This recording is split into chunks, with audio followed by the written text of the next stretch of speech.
The massive train derailment in New York. This is a live scene at the disaster scene outside the Bronx. Cranes have begun to lift the cars back onto the tracks. ABC's Gio Benitez is at the scene of this horrible crash in the Bronx. Good morning, Gio.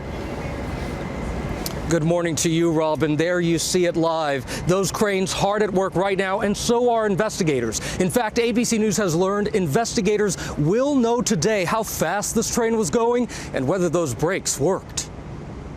Overnight, cranes turned over the locomotive of the derailed train, the rest of it waiting to be lifted. The NTSB tweeting these photos of investigators retrieving those important black boxes. The data in each may show what led to the disaster that injured more than 60 and killed 4. The dead now ID'd as 59-year-old James Ferrari, 54-year-old Donna Smith, 35-year-old Kissick Ann, and 58-year-old Jim Lovell, who was on his way to work on the Rockefeller Center Christmas tree special in New York City.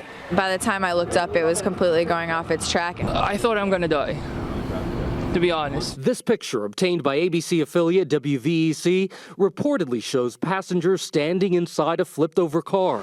And this new video shows the scene of the Metro North crash from a passing train. Our mission is to understand not just what happened, but why it happened. Investigators haven't said why the train derailed. The train's engineer, William Rockefeller Jr., pictured here, reportedly said he applied the brakes, but they didn't work. Rockefeller is reportedly a 20-year veteran of the MTA with a clean disciplinary record.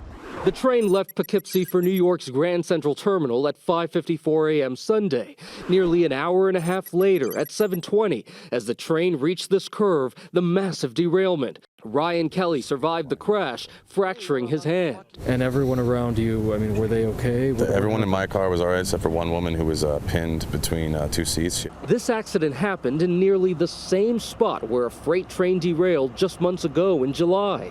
Police Commissioner Ray Kelly assuring commuters investigators will find answers. For people who use the train every day, what do you say to them? The systems are safe, just based on sheer volume. Sometimes accidents happen, but in terms of the specific cause here, that's going to have to be determined by a full investigation. And this morning, we also know that the investigators here will interview the train's engineer to see what happened from his perspective. And by the way, sadly, these are the first deaths on a Metro North train in the agency's 31-year history, Robin. Tragic, Gio. Thank you very much. And we are thinking of all the families that were affected, those that were injured, and the 4 families who lost loved ones. And we are thinking of our friends over at NBC as they are suffering a loss. Worked on the Today Show. We're thinking of them this morning.